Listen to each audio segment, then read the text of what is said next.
ಫ್ಯಾನ್ಸ್ಗಳಲ್ಲಿ ಒಂದು ದೊಡ್ಡ question mark ಇದ್ದೇ ಇರುತ್ತೆ. ಹೌದು, ಫರ್ದರ್ ಏನು ಆದರೆ ಒಂದು ಈ ಜಾಮೀನು ಪ್ರಕ್ರಿಯೆ ಒಮ್ಮೆ ನ್ಯಾಯಾಲಯದಲ್ಲಿ ವಜಾ ಆದರೆ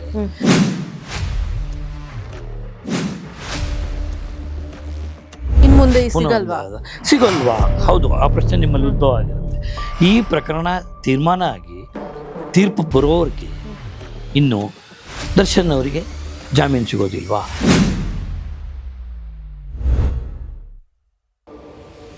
ಸೆಲೆಬ್ರಿಟಿ ಅನ್ನೋ ಕಾರಣಕ್ಕೆ ಇರಬಹುದಾ? ಅಲ್ಲ, ಇರ್ಬೋದು.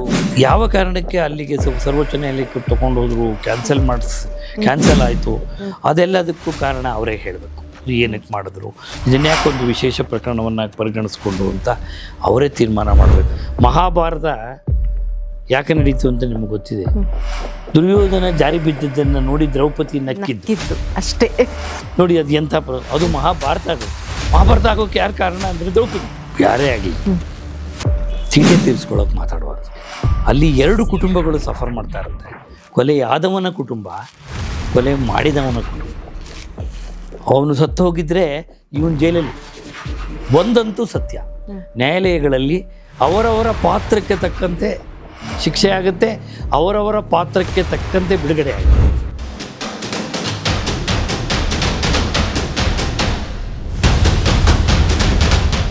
ಆತ ಜೈಲಲ್ಲಿರುವಾಗ ಇಲ್ಲಿ ಚರ್ಚೆ, ವಾದ ವಿವಾದ ನಡೀತಾ ಇರುತ್ತೆ. ಅವನಿಗೆ ಜಾಮೀನು ಕೊಡಿ ಅಂತ ಅವನ ಪರ ವಕೀಲರು ಕೇಳ್ಕೊತಾ ಇರ್ತಾರೆ. ಡಿಫೆನ್ಸ್ ಕೌನ್ಸಿಲ್ ಅಂತೀವಿ ನಾವು.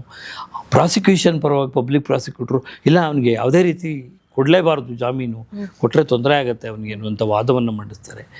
ಆಮೇಲೆ ನ್ಯಾಯಾಲಯ ಪರಿಗಣಿಸಿ ಕೊಡಬಹುದು ಅನ್ನಿಸಿದರೆ ಕೊಡ್ತಾರೆ, ಇಲ್ಲದೇ ಇದ್ದರೆ ವಜಾ ಮಾಡ್ತಾರೆ. ತಾವು ಕೇಳಿದ ಪ್ರಶ್ನೆ ಹೇಗೆ, ಹಾಗಾದರೆ ವಾಟ್ ಈಸ್ ದಿ ಡಿಸ್ಕ್ರಿಮಿನೇಷನ್, ಹೇಗೆ ಡಿಸ್ಕ್ರಿಮಿನೇಷನ್ ಮಾಡ್ತಾರೆ ಅಂತ ಬಂದಾಗ, ನಾವು ಈ ವ್ಯಕ್ತಿಗೆ ಜಾಮೀನನ್ನು ಕೊಟ್ಟಿದ್ದೇ ಆದರೆ ಈ ವ್ಯಕ್ತಿ ಈಗಾಗಲೇ ಇರುವಂಥ ಸಾಕ್ಷ್ಯಗಳನ್ನು ನಾಶ ಮಾಡ್ಬೋದು. ಹೌದು, he is capable of destroying the evidence. ಬಿಟ್ಟೀಚೆ ಬಂದರೆ ಸಾಕ್ಷಿಗಳನ್ನು ಹೆದರಿಸ್ಬೋದು. ಅವನು ಮುಂದೆ ನ್ಯಾಯಾಲಯಕ್ಕೆ ಬಂದು ಸಾಕ್ಷಿ ಹೇಳಬೇಕಾದವ್ರನ್ನ ಹೆದರಿಸ್ಬೋದು, ಆಮಿಷ ಒಡ್ಬೋದು, ಬಲಪ್ರಯೋಗ ಮಾಡ್ಬೋದು, ಇನ್ಫ್ಲೂಯೆನ್ಸ್ ಮಾಡ್ಬೋದು. ಯಾರೋ ಮೇಲಿನವ್ರ ಕಡೆಯಿಂದ ಹೇಳಿಸೋದು, ಆಗೋಯ್ತಪ್ಪ, ನೀನು ಅದನ್ನೇನು ಸೀರಿಯಸ್ಸಾಗಿ ಇದು ಮಾಡಬೇಡ, ಸಾಕ್ಷಿ ಏನು ಹೇಳಕ್ಕೆ ಹೋಗಬೇಡ, ನೀನು ಹೇಳಿದ್ರು ಅವ್ರ ವಿರುದ್ಧವಾಗಿ ಹೇಳಬೇಡ ನೀನು ಅಂತ ಯಾರೋ ಅವ್ರ ಮಾತು ಕೇಳೋದ್ರಿಂದ ಹೇಳಿಸೋದು, ಇದೆಲ್ಲ ನಡೆಯುತ್ತಲ್ಲ. ಇಂಥದ್ದನ್ನೆಲ್ಲ ಮಾಡುವಂಥ ಶಕ್ತಿ ನನ್ನ ನ್ಯಾಯಾಲಯದಲ್ಲಿ ಬಂಧನದಲ್ಲಿರುವಂಥ ವ್ಯಕ್ತಿಗಿದೆ, ಇಂತಹ ಸಾಮರ್ಥ್ಯ ಇದೆ ಅಂತಾದರೆ ನ್ಯಾಯಾಲಯ ಜಾಮೀನು ಕೊಡೋದಿಲ್ಲ. ಆಮೇಲೆ ಮೇಲ್ನೋಟಕ್ಕೆ ನ್ಯಾಯಾಧೀಶರಿಗೆ ಅನಿಸುತ್ತೆ ಈ ಪ್ರಕರಣದಲ್ಲಿ ಸಂಪೂರ್ಣವಾಗಿ ಇವನೇ ಮಾಡಿದ್ದಾನೆ ಎನ್ನುವಂಥ ಸಾಕ್ಷಿ ಪುರಾವೆಗಳಿಲ್ಲ. ಸಪೋಸ್ ಒಂದು ಪಕ್ಷ ಇವನಿಗೆ ಜಾಮೀನು ನಿರಾಕರಿಸಿ ಜೈಲಲ್ಲಿಟ್ಟು ನಾಳೆ ಮುಂದಿನ ದಿನಗಳಲ್ಲಿ ಆತ ಏನಾದರೂ ನಿರಪರಾಧಿ ಆಗಿಬಿಟ್ರೆ ಭಾಳ ಅನ್ಯಾಯ ಆಗುತ್ತೆ.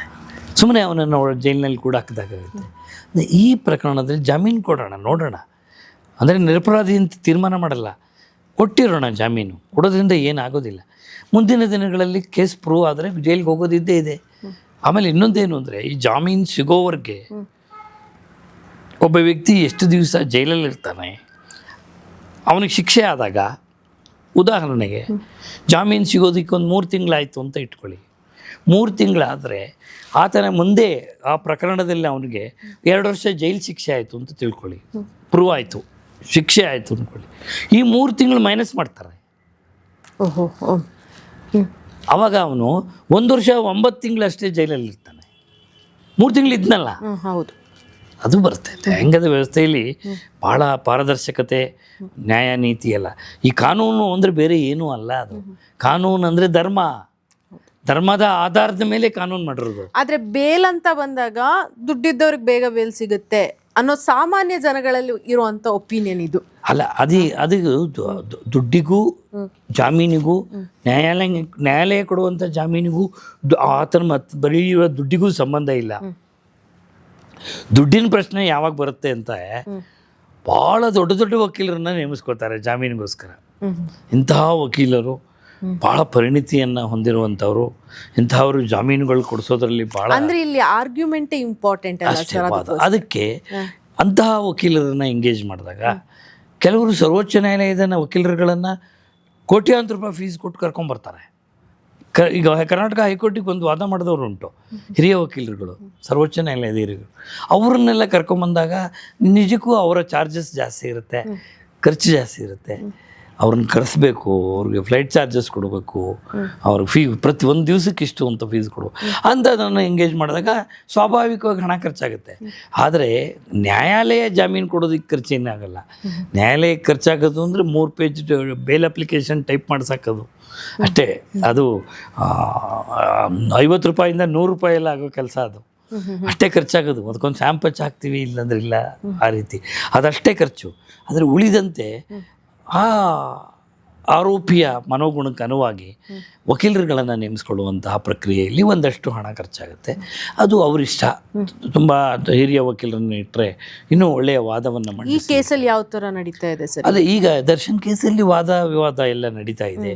ದರ್ಶನ್ ಅವರಿಗೆ ಜಾಮೀನು ಸಿಕ್ತು, ಮೊದಲು ಅವ್ರಿಗೆ ಸಿಕ್ಕಿರಲಿಲ್ಲ. ಸೆಷನ್ ನ್ಯಾಯಾಲಯದಲ್ಲಿ ಜಾಮೀನು ಅರ್ಜಿ ವಜಾ ಆಗಿತ್ತು, ಆನಂತರ ಹೈಕೋರ್ಟಲ್ಲಿ ಸಿಕ್ತು. ಬಹಳ ಅಪರೂಪದ ಪ್ರಕರಣಗಳಲ್ಲಿ ಒಂದು ಅಂದರೆ ಸರ್ವೋಚ್ಚ ನ್ಯಾಯಾಲಯದಿಂದ ಜಾಮೀನು ರದ್ದಾಯ್ತು ಅವ್ರಿಗೆ. ಹೌದು, ಅದು ಮುಂದೆ ಸಿಗೋದೇ ಇಲ್ಲ ಅನ್ನೋದ್ರ ಮಟ್ಟಿಗೆ ಅನ್ನುವಂಥ ಪ್ರಶ್ನೆ ಬಂತು. ನೋಡಿ, ಈ ಬಹಳ ಅಪರೂಪದ ಪ್ರಕರಣಗಳಲ್ಲಿ ಜಾಮೀನು ರದ್ದಾಗೋದು, ಎಲ್ಲರಿಗೂ ಜಾಮೀನು ರದ್ದು ಮಾಡಲ್ಲ.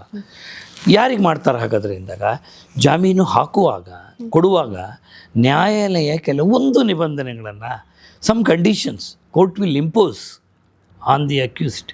ನೋಡಪ್ಪ, ಹೀಗೆ ಮಾಡಬಾರ್ದು, ನೀನು ಯಾವುದೇ ಕಾರಣಕ್ಕೂ ಪ್ರಾಸಿಕ್ಯೂಷನ್ ಸಾಕ್ಷಿಗಳನ್ನು ಸಂಪರ್ಕಿಸಬಾರ್ದು, ಅವ್ರ ಹತ್ರ ಹೋಗಬಾರ್ದು, ಅವ್ರ ಮೇಲೆ ಯಾವುದೇ ಇನ್ಫ್ಲೂಯೆನ್ಸ್ ಮಾಡಬಾರ್ದು ಆನ್ ದಿ ಅಕ್ಯೂಸ್ಡ್.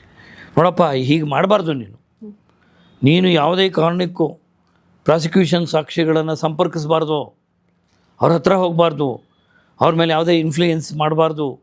ಮತ್ತು ಪ್ರತಿ 15 ದಿವಸಕ್ಕೊಮ್ಮೆ ನೀನು ಪೊಲೀಸ್ ಸ್ಟೇಷನ್ಗೆ ಹೋಗಿ ನೀನು ಊರಲ್ಲೇ ಇದೆಯಾ ಅಂತ ಸಾಬೀತುಪಡಿಸ್ಕೊಂಡು ಬರಬೇಕು. ಪ್ರತಿ 15 ದಿವಸಕ್ಕೊಮ್ಮೆ ಹೋಗಿ ಪೊಲೀಸ್ನವ್ರ ಮುಂದೆ, ತನಿಖಾಧಿಕಾರಿ ಯಾರಿದ್ದಾರೆ ಅವ್ರ ಮುಂದೆ ಅಪೇರ್ ಆಗಬೇಕು. ಬೆಳಗ್ಗೆ 10 ಗಂಟೆಯಿಂದ 1 ಗಂಟೆ ಒಳಗೆ ಹೋಗ್ಬೇಕು ನೀನು. ಆ ಸಮಯದಲ್ಲೇ ಹೋಗಿ ಅಲ್ಲಿ ಪುಸ್ತಕಕ್ಕೆ ಸೈನ್ ಮಾಡಿ ಬರಬೇಕು ನೀನು ಅಂತ ಕಂಡೀಷನ್ಗಳು ಹಾಕ್ತಾರೆ. ಈ ಸಾಕ್ಷಿಗಳನ್ನು ಹೆದರಿಸಬಾರ್ದು, ಆಮಿಷ ಒಡ್ಡಬಾರ್ದು, ಆಯಿತಾ, ನಿನ್ನ ಬಲಪ್ರಯೋಗ ಅದನ್ನೆಲ್ಲ ಮಾಡಬಾರ್ದು, ಇದೆಲ್ಲ ಕಂಡೀಷನ್ಸ್ಗಳನ್ನು ಹಾಕಿರ್ತಾರೆ. ಅಥವಾ ನೀನು ಈ ಊರು ಬಿಟ್ಟು ಹೋಗಬಾರ್ದು, ಈ ಊರಲ್ಲೇ ಇರಬೇಕು ನಿನಗೆ ಪ್ರಕರಣ ಮುಗಿಯೋವರೆಗೂ ಅಂತ, ದೇಶ ಬಿಟ್ಟು ಹೋಗಬಾರ್ದು, ಈ ತಹ ಅನೇಕ ಕಂಡೀಷನ್ಗಳನ್ನು ಹಾಕಿರ್ತಾರೆ.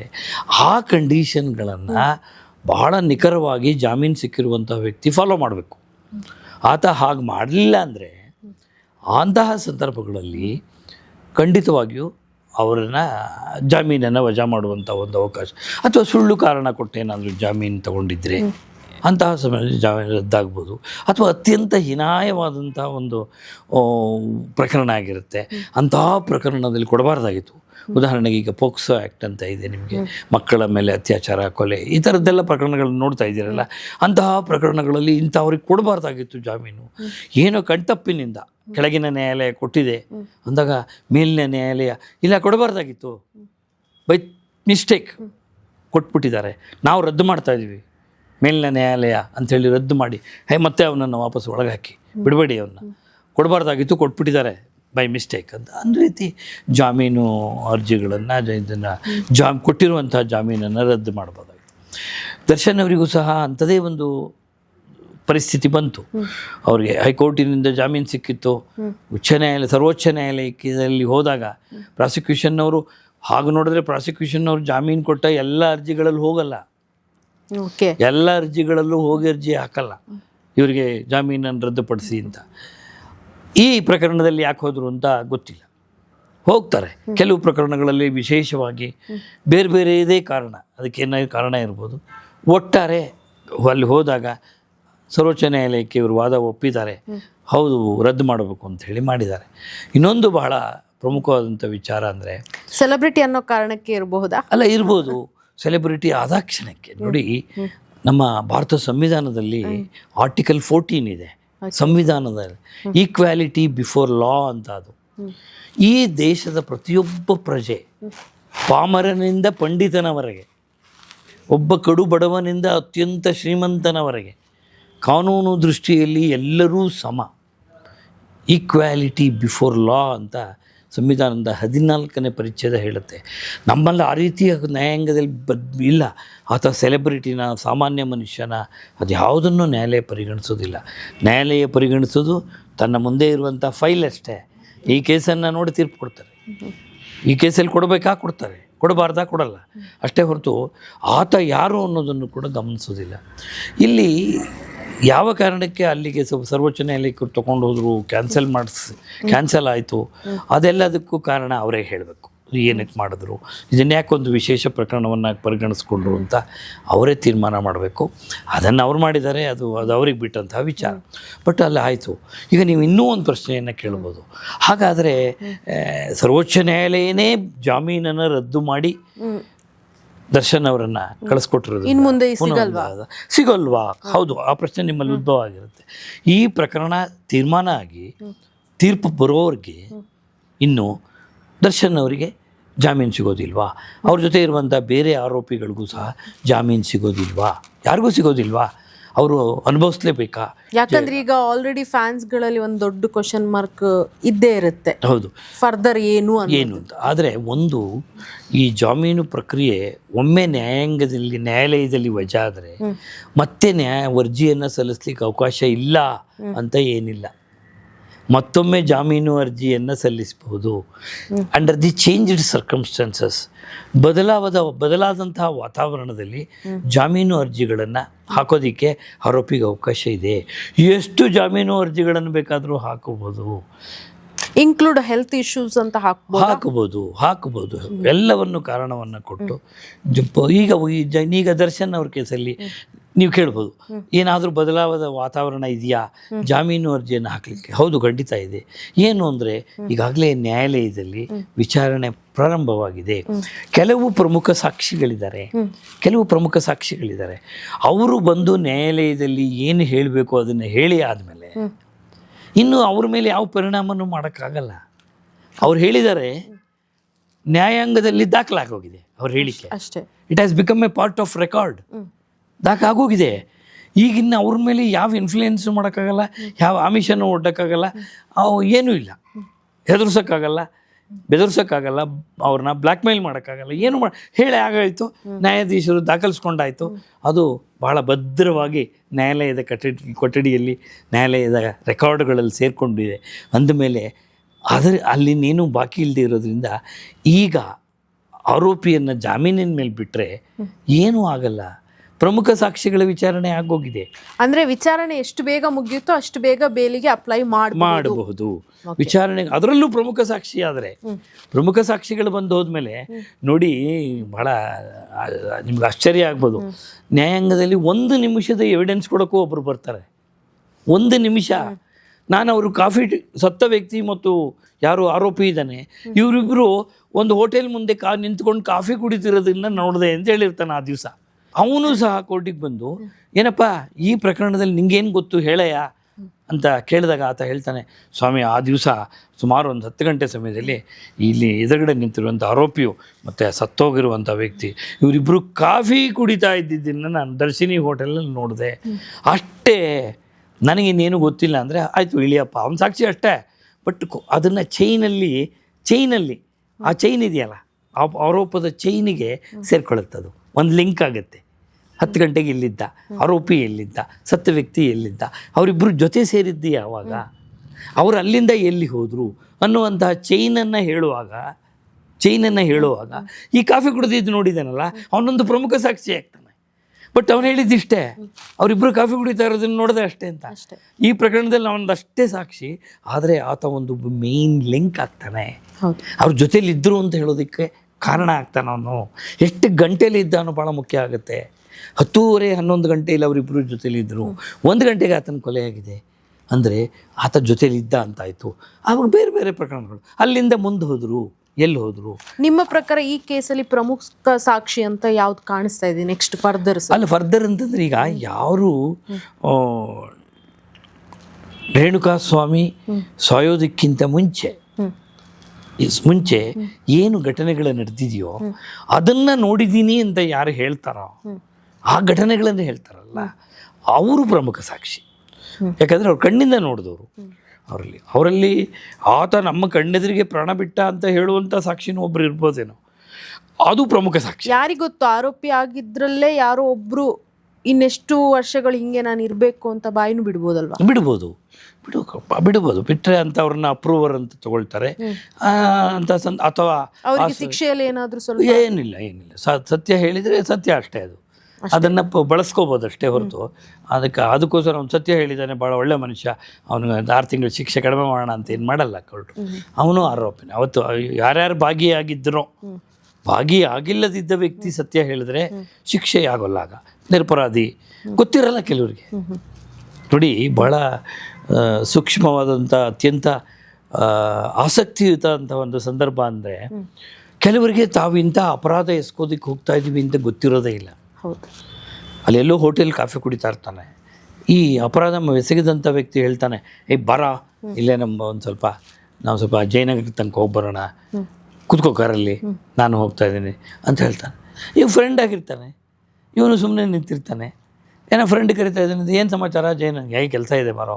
ಹಿಂದೆ ಒಂದು ಪ್ರಕರಣದಲ್ಲಿ ಹಾಗೆ ಆಗಿತ್ತು. ಒಬ್ಬ ಪೊಲೀಸ್ ಕಾನ್ಸ್ಟೇಬಲ್ ಕೊಲೆಯಲ್ಲಿ ಒಬ್ಬ ಆರೋಪಿ ಹುಡುಗ ಪಾಪ ಮನೆ ಹತ್ರ ಇರೋ ಅಂಗಡಿ ಮುಂದೆ ನಿಂತಿದ್ದ, ಅವನು ಮಾತಾಡಿಕೊಂಡು. ಇಲ್ಲಿ ಯಾರೋ ಹೋಗಿ ನಿಲ್ಲಿಸಿದ್ರು, ಬಾರೋ ಅಂತ ಕರೆದ್ರು. ಅವನು ಸ್ನೇಹಿತ ಆಗಿದ್ದ, ಜೊತೆಲಿ ಕೂತ್ಕೊಂಡ, ಹೋದ. ಅವನಿಗೆ ನಾನು ಎಲ್ಲಿ ಹೋಗ್ತಿದ್ದೀನಿ ಗೊತ್ತಿಲ್ಲ. ಹೌದು. ಆದರೆ ಅಲ್ಲಿ ಹೋದಾಗ ಆ ಜೊತೆಯಲ್ಲಿದ್ದಂಥ ವ್ಯಕ್ತಿಗೂ ಕೊಲೆ ಮಾಡುವಂಥ ಉದ್ದೇಶ ಇರಲಿಲ್ಲ. ಆತನೂ ಸುಮ್ಮನೆ ಏನೋ ಒಂದು ಮಾತಾಡಿ ಚರ್ಚೆ ಮಾಡ್ಕೊಂಡು ಬರೋಕ್ಕೆ ಅಂತ ಹೋದ. ಅಲ್ಲಿ ವಾತಾವರಣ, ಪರಸ್ಪರ ಮಾತುಕತೆ ಯಾವುದೋ ಲೆವೆಲ್ಲಿಗೆ ಹೋಗಿ, ಅದು ಘರ್ಷಣೆ ಲೆವೆಲ್ಲಿಗೆ ಹೋಗಿ, ಈತ ಏನೋ ಒಂದು ಕಬ್ಬಿಣದ ಸರಳು ತೊಗೊಂಡು ಅವನ ತಲೆ ಮೇಲೆ ಹೊಡೆದು ಅವ್ನು ಸತ್ತೋದ. ಸೊ ಈಗ ಈ ವ್ಯಕ್ತಿ ಹುಡುಗ ಇದ್ನಲ್ಲ, ಅವನ್ನ ಅನಿವಾರ್ಯವಾಗಿ ಆರೋಪಿ ಮಾಡಿಬಿಟ್ರು ಪೊಲೀಸ್ನವರು. ಏನು ಮಾಡೋಕ್ಕಾಗುತ್ತೆ, ಅವತ್ತಲ್ಲಿದ್ದ. He was there with him. He accompanied him. But he has not participated in the offense. ಬಾಗಿಯಲ್ಲಿ ನೋಡ್ತಾ ಇದ್ದ ಅವನು, ಇದೇನಾಗ್ತಾ ಇದೆ, ಇದು ನಾನು ಬಂದಿದ್ದು ಯಾಕೆ, ಸುಮ್ಮನೆ ಇವ್ರ ಜೊತೆಲಿ ಬಂದಲ್ಲಪ್ಪ, ನನ್ನ ಎದುರುಗಡೆ ಏನೇನೋ ಆಗ್ತಾ ಇದೆ, ಇದೆಲ್ಲ ನನ್ನ ಮುಂದೆ ನನ್ನನ್ನು ನನಗೇನೇನು ಸುತ್ತಕೊಳ್ಳುತ್ತೋ ತಲೆಗೆ, ನಾನು ಏನೇನು ಆಗ್ತೀನೋ, ನಾನು ಎಲ್ಲಿ ಸಾಕ್ಷಿ ಹೇಳಕ್ಕೆ ಹೋಗ್ಬೇಕಾಗುತ್ತೋ ಅಥವಾ ಅಪರಾಧಿ ಆಗ್ಬಿಡ್ತೀನೋ ಅನ್ನೋ ಭಯ ಉಂಟಾಗುತ್ತೆ. ಹಾಗೆ ಕೆಲವೊಮ್ಮೆ ಆ ರೀತಿಯ ಪಾತ್ರ ವಹಿಸಿದ್ದವರು ಇರ್ತಾರೆ. ಆ ಮುಂದೆ ಏನಾಗುತ್ತೆ ಏನೂ ಗೊತ್ತಿರೋಲ್ಲ. ಸೊ ಇವಾಗ ಆರೋಪಿಯಲ್ಲಿರೋರು ಎಲ್ಲರೂ ನಿರಪರಾಧಿ ಆಗೋಕ್ಕೂ ಸಾಕು, ದೆನ್ ಅದರಲ್ಲಿರೋರು ಕೆಲವರು ಮಾತ್ರ ಹೌದು ಆಗೋಕ್ಕೂ ಸಾಕು. ಹೌದು, ನ್ಯಾಯಾಲಯ ನೋಡಿ ತೀರ್ಪು ಕೊಡುವಾಗ ಒಂದು 15, 16, 17 ಜನ ಅಪರಾಧಿಗಳನ್ನು ಮಾಡಿ ಪೊಲೀಸ್ನವರು ಇವರೆಲ್ಲರೂ ಅಪರಾಧಿಗಳು ಅಂತ ಕೋರ್ಟ್ ಮುಂದೆ ತಂದು ನಿಲ್ಲಿಸಿದಾಗ ನ್ಯಾಯಾಲಯ ಒಂದೇ ಶಿಕ್ಷೆಯನ್ನು 17 ಜನಕ್ಕೆ ಕೊಡುತ್ತೆ ಅಂತ ಹೇಳೋಕ್ಕಾಗಲ್ಲ. ನ್ಯಾಯಾಲಯ ಈ ರೀತಿ ಮಾಡ್ಬೋದು, ಆರೋಪಿ 1, 2, 3 ಶಿಕ್ಷೆಗೆ ಒಳಪಡಿಸಿದ್ದೀವಿ, 4, 5, 6ಕ್ಕೆ ಕೇವಲ 2 ವರ್ಷಗಳ ಶಿಕ್ಷೆಯನ್ನು ಕೊಡ್ತೀವಿ, ಉಳಿದಂಥವ್ರನ್ನ ನಾವು ಖುಲಾಸೆ ಮಾಡಿದ್ದೀವಿ. ಖುಲಾಸೆ ಅಂದರೆ ಅಕ್ವಿಟಲ್, ಬಿಡುಗಡೆ ಮಾಡೋದು ಅಂತ. ನಾವು ಆರೋಪಿ ನಂಬರ್ 8ರಿಂದ 17ರವರೆಗೆ ಖುಲಾಸೆ ಮಾಡಿದ್ದೀವಿ, ಅವರೆಲ್ಲ ಮನೆಗೆ ಹೋಗ್ಬೋದು. ಸರ್, ಇಲ್ಲಿ ಒಂದು ಮ್ಯಾಟ್ರು, ಈಗ ಯಾರು ಸುಪಾರಿ ಕೊಟ್ಟಿರ್ತಾನೋ ಅವನು ಪಾರಾಗೋ ಚಾನ್ಸಸ್ ಇರುತ್ತೆ, ಯಾರು ಹೋಗಿ ಚಾಕು ಹಾಕಿರ್ತಾನೋ ಅವ್ನು ಮಾತ್ರ ಸಿಕ್ಕಾಕೊಳ್ಳೋದು ಅಂತನಾ? ಹಾಗೇನಿಲ್ಲ ನೋಡಿ, ಈ ಸುಪಾರಿ ಕೊಟ್ಟು ಮಾಡಿಸಿದಾನೆ ಎನ್ನುವಂಥದ್ದು ಪ್ರೂವ್ ಆದರೆ ನಮ್ಮ ಇಂಡಿಯನ್ ಪೀನಲ್ ಕೋಡಲ್ಲಿ, ಈಗ ಅದು BNS ಆಗಿದೆ, ಒಂದು 120B ಅಂತ ಹಿಂದೆ ಇತ್ತು, ಅದು IPCನಲ್ಲಿ 150. ಈ ಒಂದು ಅಪರಾಧವನ್ನು ಎಸಗೋದಕ್ಕೆ ಯಾರು ಪ್ಲ್ಯಾನ್ ಮಾಡ್ತಾರೆ, ಪ್ರೇರಣೆ ಮಾಡ್ತಾರೆ, ಆದೇಶ ಮಾಡ್ತಾರೆ, ಯಾರನ್ನೋ ಕೊಲೆ ಮಾಡಿಸ್ಬೋದು. ಆದರೆ ಕಳಿಸಿದಂಥ ವ್ಯಕ್ತಿ ಯಾರು, ಕ್ರಿಮಿನಲ್ ಕಾನ್ಸ್ಪಿರೇಸಿ ಅಂತ ಕರಿತೀವಿ ನಾವು. ಕಾನ್ಸ್ಪಿರೇಸಿ, ಆ ಕಾನ್ಸ್ಪಿರೇಸಿಯಲ್ಲಿ ಯಾರ ಪಾತ್ರ ಇರುತ್ತೆ, ಆತನೂ ಸಹ ಅಪರಾಧವನ್ನು ಎಸಗಿದವನಷ್ಟೇ ಜವಾಬ್ದಾರ ಅಥವಾ ಇನ್ನೂ ಹೆಚ್ಚಿನ ಜವಾಬ್ದಾರನೂ ಆಗ್ತಾನೆ.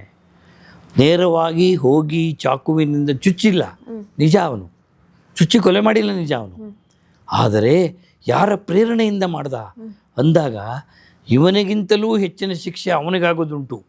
ಈಗ ಎಕ್ಸಾಂಪಲ್ ಮಾಡಿದಾರೋ ಇಲ್ವೋ ಸೆಕೆಂಡ್ರಿ ಸರ್. ಇವಾಗ ಚಾಟ್ ನೋಡಿದ್ರು, ಚಾಟನ್ನು ತೋರಿಸಿದ್ರು, ಈ ಥರ ಅವ್ನು ಮಾಡ್ತಾ ಇದ್ದಾನೆ ಅಂತ ಹೇಳಿದ್ರು ಪವಿತ್ರ ಗೌಡ ಅವರು, ಇವ್ರಿಗೆ ಕೋಪ ಬಂತು, ಈ ಥರ ಮಾಡಿದ್ರು ಅನ್ನೋದೊಂದು ಡ್ರಾಫ್ಟ್ ನಮಗೆ. ಸೊ ಇಲ್ಲಿ ದರ್ಶನ್ ಅವರಷ್ಟೇ ಮುಖ್ಯವಾಗಿ ಪವಿತ್ರ ಗೌಡ ಅವರು ಪಾತ್ರ ನಿರ್ವಹಿಸ್ತಾರೆ. ಹೌದು, ಇನ್ಸ್ಟಿಗೇಷನ್ ಇದೆಯಲ್ಲ, Okay. ನಾನು ಹೇಳಿದ್ನಲ್ಲ, ಪ್ರೇರಣೆಯನ್ನು ಮಾಡಿದಂಥವ್ರು ಮೂಲಭೂತವಾಗಿ ಯಾರು ಈ ಅಪರಾಧ ಪ್ರಕರಣಗಳಲ್ಲಿ ಒಂದು ಮೋಟಿವ್ ಅನ್ನೋದು ಬಹಳ ಮುಖ್ಯ. ಉದ್ದೇಶ ಅಂತ ಮೋಟಿವನ್ನು ನ್ಯಾಯಾಲಯ ಪರಿಗಣಿಸುತ್ತೆ. ಉದ್ದೇಶ, ಯಾವ ಉದ್ದೇಶಕ್ಕೆ ಕೊಲೆ ಮಾಡಬೇಕು ಅಂತ ಅನ್ನಿಸ್ತು, ಯಾಕೆ ಕೊಲೆ ಮಾಡಬೇಕು, ಇವರಿಬ್ಬರಿಗೂ ದ್ವೇಷ ಏನಂತದ್ದು. ಸರ್ ಇಲ್ಲಿ ಒಂದು ವಿಷಯ, ಒಂದು ಇನ್ಫಾರ್ಮ್ ಅಂತ ಕೊಟ್ಟಿರ್ಬೋದು. ಈಗ ಹಸ್ಬೆಂಡ್ ಆ್ಯಂಡ್ ವೈಫ್, ಅಕ್ಕ ತಂಗಿ ಯಾರೋ ಇರ್ತಾರೆ. ಸೊ ಜಸ್ಟ್ ತಂಗಿ ಬಂದು ಹಿಂಗೆ ಪ್ರಾಬ್ಲಮ್ ಆಗ್ತಿದೆ ಅಂತ ಹೇಳ್ಬೋದು. ಅಣ್ಣ ಏನು ಡಿಸಿಷನ್ ತಗೊಳ್ತಾನೋ ಅದು ಅವನ ಮೇಲೆ ಡಿಪೆಂಡ್. ಸೊ ಇಲ್ಲಿ ವಾಟ್ಸಪ್ ಚಾಟು, ಕಾಲ್ಸು ಎಲ್ಲ ಎಷ್ಟರ ಮಟ್ಟಿಗೆ ಕನ್ಸಿಡರ್ ಆಗುತ್ತೆ? ಹೌದು ಹೌದು, ಏನಾಗುತ್ತೆ, ತನಗಾಗಿರುವಂತಹ ತೊಂದರೆಯನ್ನ ಒಬ್ಬರ ಹತ್ರ ಹೇಳೋದು, ಈ ಥರ ಆಗಿದೆ ನನಗೆ ಅಂತ. ಒಂದು ಹುಡುಗಿ ಹೇಳ್ತಾಳೆ, ಅಣ್ಣ ಮನೆಗೆ ಬಂದ ಅಣ್ಣಂಗೆ, ನೋಡು ನಾನು ದಿನ ಕಾಲೇಜ್ಗೆ ಹೋಗುವಾಗ ಆ ಅಂಗಡಿ ಮುಂದೆ ಒಬ್ಬ ಹುಡುಗ ನಿಂತಿರ್ತಾನೆ, ಒಂದಿಬ್ಬರು ಹುಡುಗರು, ಅವರು ನನ್ನನ್ನು ಚುಡಾಯಿಸ್ತಾರೆ ಅಂತ ಹೇಳೋದು. ಆಕೆ ಆ ಅಣ್ಣಂಗೆ ಹೋಗಿ ಆ ಹುಡುಗರನ್ನ ಕೊಲೆ ಮಾಡು ಅಂತ ಹೇಳಿರಲ್ಲ ಪಾಪ, ಹೇಳಿಲ್ಲ. ಆಕೆ ತನಗಾದ ತೊಂದರೆಯನ್ನು ಹೇಳಿದ್ಲು. ಆತ ಹೇಳಿದಾಗ ಈ ಹುಡುಗ ಅಲ್ಲಿ ಹೋಗಿ ಯಾಕ್ರೆ ನನ್ನ ತಂಗಿನ ನೀವು ಚುಡಾಯಿಸ್ತೀರಂತೆ ಅನ್ನುವಂಥ ಪ್ರಶ್ನೆಗಳನ್ನೆಲ್ಲ ಕೇಳಿ ಮಾಡಿದಾಗ ಅದು ಯಾವ ಸಂದರ್ಭದಲ್ಲಿ ಏನು ಸನ್ನಿವೇಶವಾಗಿ ತಿರುಗುತ್ತೋ, ಅವರು ಇಲ್ಲ ತಪ್ಪಾಯಿತು, ಇನ್ನು ಮುಂದೆ ಮಾಡಲ್ಲ ಬಿಡಿ ಅನ್ಬೋದು, ಅಥವಾ ನಾವು ಮಾಡಿಲ್ಲ ಅನ್ನೋದು, ಅಥವಾ ಇನ್ನು ಮುಂದೆ ಆ ಥರದ್ದೇನು ಆಗಲ್ಲ ಬಿಡಿ ಅನ್ಬೋದು, ಅಥವಾ ಇನ್ನೂ ಒಳ್ಳೆ ಹುಡುಗರಾಗಿ ಕ್ಷಮೆ ಕೇಳಿ ಇನ್ನು ಮುಂದೆ ಮಾಡಲ್ಲ ಬಿಡಿ ಸರ್ ಅಂತ ಹೊರಟೋಗ್ಬೋದು, ಇವರು ಬಂದ್ಬಿಡ್ಬೋದು. ಅಲ್ಲಿಗೆ ಅದು ಸುಖಾಂತ್ಯ ಆಯಿತು. ಮುಂದಿನಿಂದ ನಾಳೆಯಿಂದ ಹುಡುಗಿಗೆ ಯಾವ ಸಮಸ್ಯೆ ಇರಲ್ಲ. ಆದರೆ ಕೊಲೆ ಆಯಿತು, ಅದು ಕೊಲೆಯೇ ಮಟ್ಟಕ್ಕೆ ಹೋಗಿ ಕೊಲೆ ಆಯಿತು ಅಂತ ಅಂದಾಗ ಇವರ ಕಾಂಟ್ರಿಬ್ಯೂಷನ್ ಏನಿದೆ, ಇವರು ಏನು ಈ ನಮ್ಮ ದರ್ಶನ್ ಅವ್ರ ಪ್ರಕರಣದಲ್ಲಿ ಹೇಳೋದಾದರೆ, ಪವಿತ್ರಾ ಗೌಡರವರು ಆ ಪ್ರಕರಣದಲ್ಲಿ ಎಷ್ಟರ ಮಟ್ಟಿಗೆ ಕೊಲೆಯ ಹಿಂದೆ ಅವರ ಪಾತ್ರ ಇದೆ. ಅವರೇನಾದರೂ ಇಲ್ಲ ನೀನು ಮುಗಿಸ್ಲೇಬೇಕು, ಅವನ್ನ ಬದುಕಿರೋಕೆ ಬಿಡಬಾರ್ದು ಅಂತ ಹೇಳಿದಾರಾ? ಆ ಥರದ್ದೇ ಕಾಲು ಮೆಸೇಜ್ ಅಲ್ಲಿ ಹೇಳಿರಲ್ಲ ಅಂತ ಇಟ್ಕೊಳ್ಳೋಣ, ಡೈರೆಕ್ಟ್ ಆಗಿ ಹೇಳಿರ್ಬೋದು, ಅದು ಹೇಳಿರ್ಬೋದು. ಮತ್ತೆ ಇನ್ಯಾರೋ ಹೇಳಿಲ್ಲ ಅಂತಿದ್ರೆ ಪಾರಾಗೋ ಚಾನ್ಸಸ್ ಇದೆಯಾ ಸರ್? ಹೌದು, ಆ ರೀತಿ ಹೇಳಿದೆ, ಕೇವಲ ತನ್ನ ಅಹವಾಲನ್ನ ಹೇಳಿದ್ರೆ, ನನಗೆ ಈ ರೀತಿ ಒಬ್ಬ ವ್ಯಕ್ತಿಯಿಂದ ತೊಂದರೆ ಆಗ್ತಾ ಇದೆ, ಮಾನಸಿಕವಾಗಿ ಹಿಂಸೆ ಆಗ್ತಾ ಇದೆ, ಏನಾದರೂ ಮಾಡಿ ಇದರಿಂದ ಸಮಸ್ಯೆಯನ್ನು ಬಗೆಹರಿಸಿ ಅಂತಷ್ಟೇ ಹೇಳಿದರೆ ಅವರಿಗೆ ಬಚಾವಾಗುವ ಸಾಧ್ಯತೆಗಳು. ಅದನ್ನು ಆರೋಪಿನೂ ಒಪ್ಕೊಂಡ್ರೆ ಹೌದು, ಅವರಷ್ಟೇ ಹೇಳಿದ್ದು, ಮಿಕ್ಕಿದ್ದನ್ನ ಬೇರೆಯವರು ಮಾಡಿದ್ದಾರೆ ಅಂತ. ಹಾಗಾಗಿ ಅವರ ಪಾತ್ರವೇ ಇಲ್ಲ, ಅವರು ಸಂಪೂರ್ಣವಾಗಿ ನಿರಪರಾಧಿ ಅಂತ ಹೇಳೋಕ್ಕಾಗಲ್ಲ. ಯಾಕೆ ಅಂತ ಹೇಳಿದ್ರೆ ಮೂಲಭೂತವಾಗಿ ಅಲ್ಲಿಂದನೇ ಸಮಸ್ಯೆ ಶುರುವಾಗಿತ್ತು. ಹೌದು, ಮಹಾಭಾರತ ಯಾಕೆ ನಡೀತು ಅಂತ ನಿಮಗೆ ಗೊತ್ತಿದೆ. ದುರ್ಯೋಧನ ಜಾರಿ ಬಿದ್ದದ್ದನ್ನು ನೋಡಿ ದ್ರೌಪದಿ ನಕ್ಕಿದ್ದು ಅಷ್ಟೇ. ನೋಡಿ ಅದು ಎಂಥ ಅದು ಮಹಾಭಾರತ ಆಗೋಯ್ತು. ಮಹಾಭಾರತಕ್ಕೆ ಕಾರಣ ಆಯ್ತು. ಅದು ಭಾಳ ಸಣ್ಣ ಕ್ಷುಲಕ ಘಟನೆ ಅದು. ದುರ್ಯೋಧನ ಬಿದ್ದಿದ್ದನ್ನು ನೋಡಿ ನಕ್ಕರು. ಹಾಗೆ ನೋಡಿದ್ರೆ ಮೂಲಭೂತವಾಗಿ ಮಹಾಭಾರತಕ್ಕೆ ಯಾರು ಕಾರಣ, ಮಹಾಭಾರತ ಆಗೋಕ್ಕೆ ಯಾರು ಕಾರಣ ಅಂದರೆ ದ್ರೌಪದಿದೇ ತಪ್ಪು. ಹೆಣ್ಣು ಹೊನ್ನು ಅನ್ನೋದು ಇಲ್ಲಿ ಇನ್ಕ್ಲೂಡ್ ಆಯ್ತು. ಹಾಗೆ ಇಲ್ಲಿ ಯಾರನ್ನೂ ಅಷ್ಟು ಸುಲಭವಾಗಿ ಅಪರಾಧಿಯಲ್ಲ ನಿರಪರಾಧಿಯಲ್ಲ ಹೇಳೋ ರೀತಿ, ಹೇಳಿದ ರೀತಿ ಮತ್ತು ಆ ಮುಂದಿನ ದಿನಗಳಲ್ಲಿ ನಡೆದಂಥ ಘಟನೆಗಳಲ್ಲಿ ವಹಿಸಿರಬಹುದಾದ ಪಾತ್ರ. ಕೆಲವರು ಹೇಳಿ ಸುಮ್ಮನಾಗ್ತಾರೆ, ಎಕ್ಸಿಕ್ಯೂಟ್ ಯಾರೋ ಮಾಡ್ತಾರೆ. ಅಲ್ಲಿ ಇವರು ಇರಲ್ಲ, ಹೇಳಿದವರು ಇರಲ್ಲ. ಅಪ್ಪಿತಪ್ಪಿ ಹೇಳಿದವರು ಅಲ್ಲಿ ಪ್ರತ್ಯಕ್ಷವಾಗಿದ್ದರೆ ಅಲ್ಲಿಗೆ ಇವರು ಹೇಳಿ ಬಿಟ್ಟಿದ್ದಲ್ಲ, ಇದು ಫಾಲೋ ಅಪ್ ಮಾಡಿದ್ದಾರೆ, ಎಕ್ಸಿಕ್ಯೂಟ್ ಮಾಡಿಸಿದ್ದಾರೆ ಅಂದಾಗ ಇವ್ರದ್ದು ಗುರುತರ ಅಪಾದನೆ ಅಂತಾಗತ್ತೆ. ಅದು ಮುಂದಿನ ದಿನಗಳಲ್ಲಿ ಸಾಕ್ಷಿಗಳೆಲ್ಲ ವಿಚಾರಣೆ ಆದಮೇಲೆ ಇವರ ಒಂದಂತೂ ಸತ್ಯ, ನ್ಯಾಯಾಲಯಗಳಲ್ಲಿ ಅವರವರ ಪಾತ್ರಕ್ಕೆ ತಕ್ಕಂತೆ ಶಿಕ್ಷೆ ಆಗುತ್ತೆ, ಅವರವರ ಪಾತ್ರಕ್ಕೆ ತಕ್ಕಂತೆ ಬಿಡುಗಡೆ ಆಗುತ್ತೆ. ಅಷ್ಟಂತೂ ನಿಜ. ಅವರ ಪಾತ್ರ ಇದೆಯಾ, ಅಪರಾಧ ಎಸಗಿರೋದ್ರಲ್ಲಿ ಅವರ ಪಾತ್ರ ಇದೆಯಾ, ಶಿಕ್ಷೆಯಿಂದ ತಪ್ಪಿಸ್ಕೊಳ್ಳೋಕ್ಕಾಗಲ್ಲ. ಅವರ ಪಾತ್ರ ಏನೂ ಇಲ್ಲ, ಅವರು ಕೇವಲ ನೆಪ ಮಾತ್ರ. He was only A tool ಅಂತ. ಈಗ ಯಾರೋ ಒಂದು ಟ್ಯಾಕ್ಸಿಯಲ್ಲಿ ಒಬ್ಬ ಮನುಷ್ಯನ ಕರ್ಕೊಂಡು ಹೋಗಿದ್ದಾನೆ, ರೇಣುಕಾಸ್ವಾಮಿಯನ್ನು ಚಿತ್ರದುರ್ಗದಿಂದ ಯಾರೋ ಒಬ್ಬ ವ್ಯಕ್ತಿ ಕರ್ಕೊಂಡ್ಬಂದಿದ್ದಾನೆ, ಕಾರಲ್ಲಿ ಕರ್ಕೊಂಡು ಬಂದು ಬೆಂಗಳೂರಿಗೆ ಬಿಟ್ಟಿದ್ದಾನೆ. ಆ ವ್ಯಕ್ತಿಗೆ ಇವನನ್ನು ಕೊಲೆ ಮಾಡೋಕ್ಕೆ ಕರ್ಸ್ಕೊತಾ ಇದ್ದಾರೆ ಅಂತ ಪಾಪ ಏನು ಗೊತ್ತು. ಅವ್ನು ಬಾಡಿಗೆ ತೊಗೊಂಡಿರ್ತಾನೆ, ಬಿಟ್ಟಿರ್ತಾನೆ, ಅವನ ಬಾಡಿಗೆ ತೊಗೊಂಡು ಹೋಗಿರ್ತಾನೆ. ಅವನು ಈಸ್ ನಾಟ್ ಎ ಕಾನ್ಸ್ಪಿರೇಟರ್. ಹೌದು. ಕಾನ್ಸ್ಪಿರೇಟರ್ ಅಲ್ಲ ಅವನು. ಯಾವುದೋ ಒಂದು ಕ್ಯಾಬ್ ನಾವು ಬುಕ್ ಮಾಡ್ತೀವಿ, ನಾವು ಕ್ಯಾಬಲ್ಲಿ ಕೂತ್ಕೋತೀವಿ, ನಾವು ನಮ್ಮ ಡೆಸ್ಟಿನಿಗೆ ಹೋಗ್ತೀವಿ. ಪಾಪ ಅವನು ನಾನು ಯಾವ ಉದ್ದೇಶಕ್ಕೆ ಹೋಗ್ತಿದ್ದೀನಿ ಅಂತ ಏನು ಗೊತ್ತು ಅವನಿಗೆ? ನನ್ನ ಉದ್ದೇಶ ಅವನಿಗೆ ಗೊತ್ತಿಲ್ಲ. ನನ್ನ ಜೇಬಲ್ಲಿ ಗನ್ ಇರ್ಬೋದು, ನನ್ನ ಜೇಬಲ್ಲಿ ಚಾಕು ಇರ್ಬೋದು, ಏನು ಯಾವುದೋ ದುರುದ್ದೇಶ ಇಟ್ಕೊಂಡು ಹೋಗ್ಬೋದು, ಅದು ಅವನಿಗೆ ಗೊತ್ತಿಲ್ಲ. ಕ್ಯಾಬ್ ಬುಕ್ ಮಾಡಿದ್ದಾರೆ, ಕರ್ಕೊಂಡು ಹೋಗ್ತಾನೆ, ಬಿಡ್ತಾನೆ, ಅವ್ನ ಪೇಮೆಂಟ್ ಆದರೆ ಧನ್ಯವಾದ ಹೇಳಿ ಹೋಗ್ತಾನೆ ಅವನು. ಆಮೇಲೆ ಒಂದು ಅಪರಾಧ ಎಸ್ಕಿದ್ರೆ ನೀನೇ ಅಲ್ವಾ ಕರ್ಕೊಂಬಂದಿದ್ದು ಅಂದರೆ. ಇವಾಗ ಆರೋಪಿ ಜಾಗದಲ್ಲಿರುವಂಥ ಒಂದಷ್ಟು ವ್ಯಕ್ತಿಗಳಲ್ಲಿ ಯಾರೋ ಒಬ್ಬರು ಇಬ್ಬರು ನಾವೇ ಮಾಡಿದ್ದು ಅವರದ್ದೇನು ಇಲ್ಲ ಅಂತ ಪ್ರೂವ್ ಮಾಡಿದ್ರೆ ಉಳಿದವರು ಪಾರಾಗೋ ಚಾನ್ಸಸ್ ಇದೆ. ಆಗತ್ತೆ, ಆ ಥರದ್ದಿದೆ ಅವರ. ಬಟ್ ಇಷ್ಟು ದಿನ ಮುಚ್ಚಿಟ್ಟ ಕಾರಣ ಅಲ್ಲ, ಅದಕ್ಕೆ ಏನಾಗಲ್ಲ. ಅದನ್ನ ಮುಂದಿನ ದಿನಗಳಲ್ಲಿ 313 ಸ್ಟೇಟ್ಮೆಂಟ್ ಅಂತೆಲ್ಲ ಬರುತ್ತೆ. ಆವಾಗ ಏನಾದರೂ ತಪ್ಪನ್ನು ಒಪ್ಕೊಂಡ್ರೆ ಅವರು ಆರೋಪಿಗಳು, ಅವ್ರಿಗೂ ಒಂದು ಅವಕಾಶ ಕೊಡ್ತಾರೆ. ನೀವು ಏನಾದರೂ ಹೇಳೋದಿದೆಯಾ ಅಂತ ಕೋರ್ಟ್ ಕೇಳುತ್ತೆ. ಅಲ್ಲಿವರೆಗೂ ಪ್ರಾಸಿಕ್ಯೂಷನ್, ವಿಟ್ನೆಸ್, ಕ್ರಾಸ್ ಎಕ್ಸಾಮಿನೇಷನ್, ವಾದ ವಿವಾದ, ಈ ಕಡೆ ವಾದ ಆ ಕಡೆ ವಾದ ಕೇಳೋದು ನಡೀತಾ ಇರುತ್ತೆ. ಕೊನೆಯಲ್ಲಿ ತೀರ್ಪು ಬರೋದಕ್ಕಿಂತ ಮುಂಚೆ ಒಂದು ಘಟ್ಟದಲ್ಲಿ 313 ಸ್ಟೇಟ್ಮೆಂಟ್ ಅಂತ ಕರೀತಾರೆ, 313ನೇ ಹೇಳಿಕೆ ಅಂತ. ಅಲ್ಲಿ ಆರೋಪಿಗಳನ್ನು ನೇರವಾಗಿ ನ್ಯಾಯಾಧೀಶರು ಒಂದು ಪ್ರಶ್ನೆಯನ್ನು ಕೇಳ್ತಾರೆ, ನೀವು ಏನಾದರೂ ಹೇಳೋದಿದೆಯಾ ಕೋರ್ಟ್ಗೆ? You want to tell something. ಇಷ್ಟು ದಿವಸ ನಿಮ್ಮ ಪರವಾಗಿ ಬರೀ ನಿಮ್ಮ ವಕೀಲರೇ ಮಾತಾಡಿದ್ರು. ಇದನ್ನು ಎಂಡಲ್ಲೇ ಕೇಳೋದು. ಹೌದು ಹೌದು, ಅದನ್ನು ನೋಡಿ, ಇಷ್ಟು ದಿವಸ ನಿಮ್ಮ ಪರವಾಗಿ ಬರೀ ನಿಮ್ಮ ವಕೀಲರೇ ಮಾತಾಡೋದು. ನೀವು ಸುಮ್ಮನೆ ಬಂದು ನಿಂತ್ಕೋತಾ ಇದ್ರಿ, ಹೋಗ್ತಾ ಇದ್ರಿ. ಆದರೆ ಇವತ್ತು ನಾನು ನಿಮಗೆ ಒಂದು ರೈಟ್ ಆಫ್ ಆಡಿಯನ್ಸ್ ಕೊಡ್ತಾ ಇದ್ದೀನಿ. ಏನಪ್ಪ, ನನ್ನ ನ್ಯಾಯಾಧೀಶರು ಅಷ್ಟು ದಿನ ಪ್ರಕರಣ ನಡೀತು, ನಿಂದೇನಪ್ಪ ಹವಾಲು, ನಿಂದೇನಪ್ಪ ನೋವು, ನಿಂದೇನಪ್ಪ ಕಷ್ಟ ಅಂತ ಒಂಚೂರು ಕೇಳಲಿಲ್ವಲ್ಲ. ಕೇವಲ ಅವರು ಇಂಗ್ಲೀಷ್ನಲ್ಲಿ ವಕೀಲರು ಕೇಳ್ತಾರೆ, ನಮಗೆ ಗೊತ್ತು. ಎಷ್ಟೋ ಜನಕ್ಕೆ ಇಂಗ್ಲೀಷ್ ವಕೀಲರು, ನ್ಯಾಯಾಧೀಶರು ಇಂಗ್ಲೀಷಲ್ಲಿ ಕೇಳ್ತಾರೆ, ವಕೀಲರು ಇಂಗ್ಲೀಷಲ್ಲಿ ಉತ್ತರ ಕೊಡ್ತಾರೆ. ನಮಗೇನು ಗೊತ್ತಿಲ್ಲ, ನಮ್ಮನ್ನು ಮಾತಾಡ್ಸಿಲ್ವಲ್ಲ ಅನ್ಕೋಬಾರ್ದು ಅಂತ ಆ ಒಂದು ಪರಿಸ್ಥಿತಿಯನ್ನು ಇಟ್ಟಿದ್ದಾರೆ. 313. ಸರ್, ನಿಮ್ಮ ಸರ್ವಿಸಲ್ಲಿ ಯಾವಾಗಾದರೂ ಒಂದು ಕೇಸಲ್ಲಿ ಈ ಥರ ಎಂಡಲ್ಲಿ ಕೇಳಿದಾಗ ಆರೋಪಿ ಕೊಟ್ಟಂಥ ಒಂದು ಸ್ಟೇಟ್ಮೆಂಟಲ್ಲಿ ಕೇಸ್ ಫುಲ್ ಟರ್ನ್ ಆಗಿದ್ದಿದೆಯಾ? ಇದೆ ಇದೆ ಇದೆ ಇದೆ ಆಗುತ್ತೆ. ಆವಾಗ ಅವ್ರು ಕೊಟ್ಟಂಥ ಹೇಳಿಕೆಯ ಆಧಾರದ ಮೇಲೆ ಅವನು ಆ ರೀತಿ ಹೇಳಿದಾಗ ಆತನ ಕೊಟ್ಟಿರುವಂಥ ಹೇಳಿಕೆಯನ್ನು ನ್ಯಾಯಾಲಯ ವಿಮರ್ಶೆಗೆ ಒಳಪಡಿಸುತ್ತೆ. ಯಾವುದಾದ್ರು ಒತ್ತಡ ಇದೆಯಾ ಇವನಿಗೆ, ಯಾವುದಾದ್ರು ಆಮಿಷ ಇದೆಯಾ, ಇವನು ಯಾಕೆ ಬಂದು ಇಷ್ಟು ದಿವಸ ಇಲ್ಲದೆ ಇರೋದನ್ನು ಒಪ್ಕೊಳ್ತಾ ಇದ್ದಾನೆ ಅಂತ ಹೇಳಿ ಅದನ್ನು ನೋಡಿ ಆ ನಂತರ, ಅಥವಾ ಇವನೇನಾದರೂ ತಾನು ತಪ್ಪಿಸ್ಕೊಳ್ಳೋಕೆ ಹೇಳ್ತಾ ಇದ್ದಾನ, ಅದನ್ನೆಲ್ಲ ಪರಿಗಣಿಸಿ. ಆದರೆ ಅದಕ್ಕೂ ಒಂದು ಪ್ರಮುಖವಾದ ಪಾತ್ರ ಇದೆ ಆ ಹೇಳಿಕೆಗೆ. ಅದಷ್ಟೇ ಕಾರಣ ಅಲ್ಲ, ಅದಷ್ಟಕ್ಕೆ ನ್ಯಾಯಾಲಯದ ತೀರ್ಮಾನ ಆಗಲ್ಲ. ಅವ್ರ ಹೇಳಿಕೆಯನ್ನು ಮುಖ್ಯವಾಗಿ ತಗೊಂಡು ಅದರ ಮೇಲೆ ಒಂದು ತೀರ್ಮಾನ ಮಾಡ್ತಾರೆ.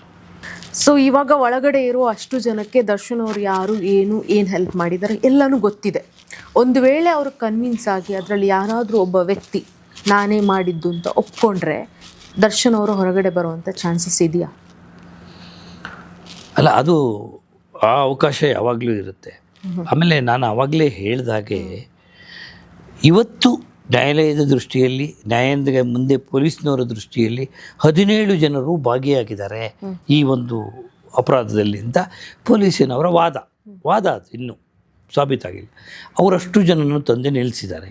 ಒಬ್ಬೊಬ್ರದ್ದು ಒಂದೊಂದು ಪಾತ್ರ ಇದೆ ಇದರಲ್ಲಿ, ಒಬ್ಬೊಬ್ಬರು ಒಂದೊಂದು ರೀತಿ ಪಾತ್ರ ವಹಿಸಿದ್ದಾರೆ. 17 ಜನದ್ದು ಒಂದೇ ಪಾತ್ರ ಇಲ್ಲ, ಒಬ್ಬೊಬ್ಬರು ಒಟ್ಟಾರೆ.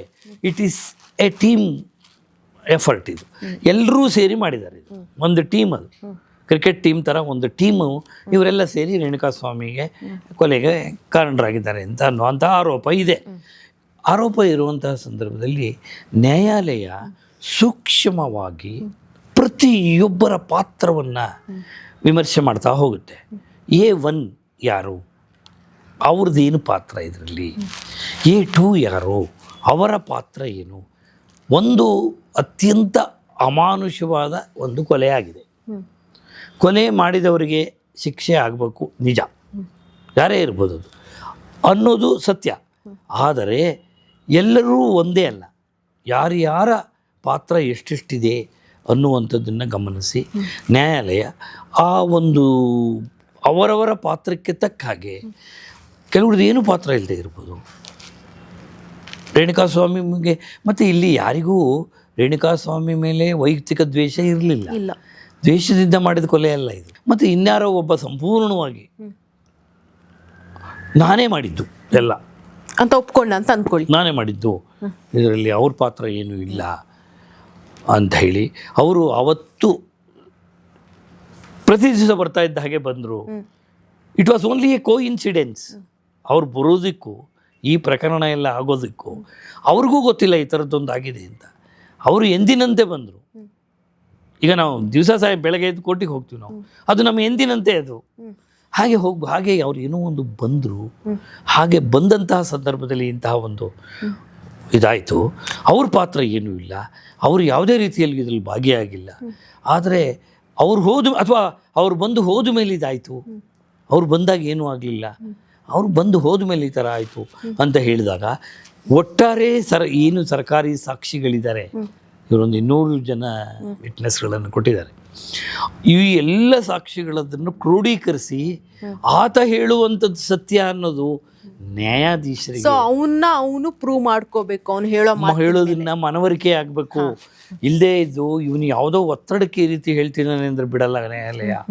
ಅವನು ಹೇಳೋದು ಇಷ್ಟು ಜನ ಇವತ್ತು ಸಾಕ್ಷಿ ಹೇಳಿದಾರಲ್ಲ ಈ ಕೋರ್ಟಲ್ಲಿ, ಅಷ್ಟು ಜನ ಹೇಳಿರುವಂಥ ಸಾಕ್ಷಿಗೆ ತಾಳೆ ಆಗಬೇಕು. ಹಾಗೆ ಏನಾದರೂ ಕೊರಾಬರೇಟ್ ಆದರೆ, ಎವಿಡೆನ್ಸ್ ಕೊರಾಬರೇಟ್ ಆದ ಪಕ್ಷದಲ್ಲಿ ಆತನ ಹೇಳಿಕೆಯೂ ಆ ಥರ ಆದಾಗ ಆಗ ತೀರ್ಪು ಅನುಗುಣವಾಗಿ ಬರುತ್ತೆ. ಸರ್, ಕೊನೆಯದಾಗಿ ನನ್ನ ದರ್ಶನ್ ಕೇಸ್ ಬಗ್ಗೆ ಕೇಳೋದಾದರೆ, ಈಗ ಒಂದಷ್ಟು ಮೀಡಿಯಾಗಳು, ಒಂದಷ್ಟು ಜನಗಳು ಒಂದಷ್ಟು ರೂಮರ್ಸ್ಗಳನ್ನು ಹರಡಿಸ್ತಾನೆ ಇದ್ದಾರೆ. ಸೊ ಅವರಿಗೆ ಏನು ಹೇಳ್ತೀರಾ? ಯಾರೇ ಆಗಲಿ ತೀಟೆ ತೀರಿಸ್ಕೊಳ್ಳೋಕೆ ಮಾತಾಡಬಾರ್ದು. ಇದು ನಾವು ಮಾತಾಡ್ಬೋದು, ಬಿಡ್ಬೋದು, ಅದು ಏನಾಗೋಲ್ಲ ಅಂತ ಅನ್ಕೋಬೋದು. ಆದರೆ ಇದರ ಹಿಂದೆ ಕೆಲವು ನೊಂದ ಜೀವಗಳ ಒಂದು ಸಮೂಹ ಇದೆ. ಒಂದು ಕೇಸಲ್ಲಿ ಒಬ್ಬ ಮನುಷ್ಯ ಕೊಲೆಯಾಗಿದ್ದಾನೆ ಅಂದರೆ ಅಲ್ಲಿ 2 ಕುಟುಂಬಗಳು ಸಫರ್ ಮಾಡ್ತಾ ಇರುತ್ತೆ. ಕೊಲೆಯಾದವನ ಕುಟುಂಬ, ಕೊಲೆ ಮಾಡಿದವನ ಕುಟುಂಬ. ಅವನು ಸತ್ತು ಹೋಗಿದ್ದರೆ ಇವನು ಜೈಲಲ್ಲಿರ್ತಾನೆ. ಆತನ ಹೆಂಡತಿ ಮಕ್ಕಳನ್ನು ನೋಡ್ಕೊಳ್ಳೋಕ್ಕೆ ಯಾರೂ ಇಲ್ಲದೆ ಹೋದರೆ ಇವನ ಹೆಂಡತಿ ಮಕ್ಕಳು ನೋಡ್ಕೊಳ್ಳೋರು ಯಾರೂ ಇರಲ್ಲ, ಹೌದಲ್ವಾ? ಹಾಗೆ ಒಂದು ನೋವಿರುತ್ತೆ ಒಂದು ಘಟನೆ ಹಿಂದೆ. ಅದರಿಂದ ಹಗುರವಾಗಿ ನಮಗನ್ನಿಸಿದ್ದನ್ನು ಮಾತಾಡೋದು, ನಮ್ಮ ಅನಿಸಿದ್ದನ್ನು ಹೇಳೋದು, ಇದನ್ನು ಯಾರು ಮಾಡಬಾರ್ದು. ನಿಮ್ಮ ಹತ್ರ ಅದು ಹೇಳೋದಕ್ಕೆ ಪುರಾವೆ ಇದೆಯಾ, ಮಾತಾಡಿ. ಇಲ್ಲದೆ ಹೋದರೆ ವಿಷಯ ತಿಳ್ಕೊಳ್ಳಿ, ಕಾದು ನೋಡಿ. ನೀವೆಲ್ಲ ತೀರ್ಪು ಕೊಡೋರು, ನಾವೆಲ್ಲ ತೀರ್ಪು ಕೊಡೋ ನ್ಯಾಯಾಧೀಶರು ಇದ್ದಾರೆ, ಅವ್ರ ಮುಂದೆ ತೀರ್ಪು ಕೊಡ್ತಾರೆ. ಪ್ರಕರಣ ನಿಮ್ಮ ಇತಿಮಿತಿ ಒಳಗಡೆ ಅದನ್ನು ಮಾಡಿ ತಿಳ್ಕೊಂಡು ಆರೋಗ್ಯಕರವಾಗಬೇಕಾದ್ರೆ ಚರ್ಚೆ ಮಾಡಿ. ಹಾಗಲ್ಲ, ಹೀಗಾಗಬೇಕಿತ್ತು ಅಥವಾ ಹೀಗಾಗಬೇಕಾಗಿತ್ತು, ಅದು ಬಿಟ್ಟು ಸುಮ್ಮನೆ ಊಹಾಪೋಹಗಳಿಂದ ಒಬ್ಬರ ಇಮೇಜನ್ನು ಹಾಳು ಮಾಡುವಂಥದ್ದು, ಒಬ್ಬರ ಹೆಸರಿಗೆ ಮಸಿ ಬಳಿಯುವಂಥದ್ದು, ಅಥವಾ ನಮಗನ್ಸಿದ್ದನ್ನು ಹೇಳೋದು, ಅಥವಾ ಈ ಹಗುರವಾಗಿ ಮಾತನಾಡೋದು, ಇದನ್ನು ಖಂಡಿತವಾಗಿಯೂ ಯಾರು ಮಾಡಬಾರ್ದು. ಅದು ನನ್ನ ಒಂದು ಬೇಡಿಕೆ. Be serious, it's A serious problem. Be serious about it. Don't take it for granted and speak nonsense about it ಅಂತ. ಸರ್, ಇಷ್ಟು ಹೊತ್ತು ನಮ್ಮ ಜೊತೆ ಇದ್ದು ನಿಮ್ಮ ಮನಸ್ಸಲ್ಲಿರುವಂತಹ ಕೆಲವೊಂದು ಈ ಕೇಸಲ್ಲಿ ಈ ಆಯಾಮನೂ ಇರ್ಬೋದಾ ಅನ್ನೋ ರೀತಿ ಜನ ಯೋಚನೆ ಮಾಡೋ ಥರ ಒಂದಷ್ಟು ಇನ್ಫಾರ್ಮೇಷನ್ಗಳನ್ನು ಜನಕ್ಕೆ ಕೊಟ್ಟಿದ್ದೀರಾ. ತುಂಬ ಖುಷಿಯಾಯಿತು sir, thank you so much. ನೋಡಿದ್ರಲ್ಲ ವೀಕ್ಷಕರೇ, ಇಷ್ಟು ಹೊತ್ತು ಬಿಯಾಂಡ್ ಲಿಮಿಟ್ಸಲ್ಲಿ ಮಂಜುನಾಥ್ ಸರ್ ಅವರು ಒಂದಷ್ಟು ಇನ್ಫಾರ್ಮೇಷನ್ಗಳನ್ನು ನನಗೂ ಕೊಟ್ಟಿದ್ದಾರೆ, ನಿಮಗೂ ಕೊಟ್ಟಿದ್ದಾರೆ ಅಂತ ಅಂದ್ಕೊಳ್ತೀನಿ. ಮುಂದೆ ಇಂಥದ್ದೇ ಒಂದು ಡಿಫ್ರೆಂಟ್ ಆದ ಗೆಸ್ಟ್ ಜೊತೆ ನಾನು ನಿಮ್ಮನ್ನು ಭೇಟಿ ಆಗ್ತೀನಿ. ನಮಸ್ಕಾರ.